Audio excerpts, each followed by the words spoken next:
the Roku remote. This is the latest version and not the top of the line, but this is the model that comes with the Roku Streaming Stick 4K.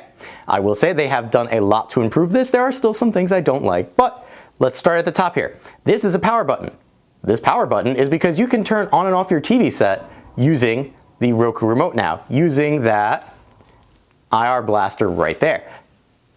It also has a microphone cutout right there. So using this button down here, you can actually search for things on your Roku using the remote. You've got your standard back button, your home button, your rubberized directional pad with an OK button. They've kind of gone away from using the plastic. You've got a divot in here, which makes using the directional buttons much easier. You've got your 30-second rewind, your trigger for using the voice activation.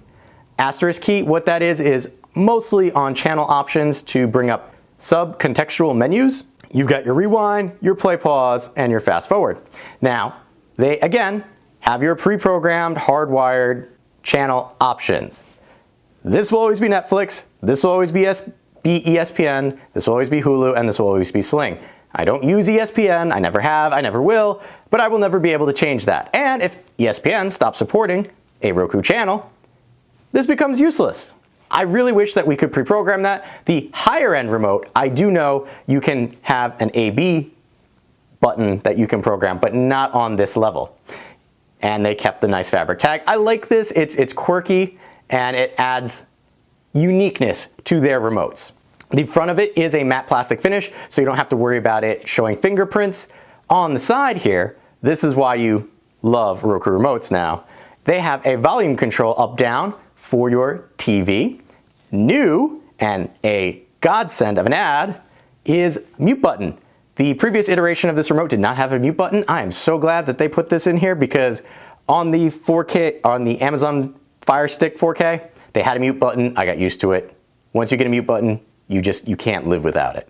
The other side, you will notice that there is no private listening mode. However, the Roku app itself now does support private listening mode. So if you are connected on the same Wi-Fi network, you can use your smartphone using the Roku app to use the 4K streaming stick here for private listening mode. Sadly, most of you, if you're like me, are going to have to use an adapter dongle. So if you have to charge your phone, that's not going to be helpful because 3.5mm jack on phones just isn't a thing anymore.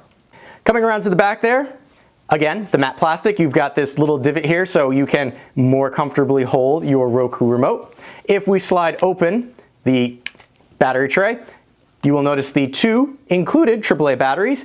You have a pairing button and a pairing light indicator. Now, I will say over there in the which Roku remote is good for you, I do have a link that if you happen to pick up a new Roku remote and you do not have a pairing button, how you can actually do that. But there you go. It's a nice, slim, trim remote. It's not quite as trim as the Fire Stick, but it is acceptable. And you can now get rid of your TV remote because now you can turn it on and off, all with the included Roku remote. The pairing method that they've used with the Roku remotes now is so much easier even than the process that I went through originally with my first Roku remote that could control my TV. Realistically, I just had to point this at the TV and it did all the magic for me. I didn't even have to pick special code or pick my TV brand. It just blasted a bunch of stuff at the TV and boop, I could use it with the TV.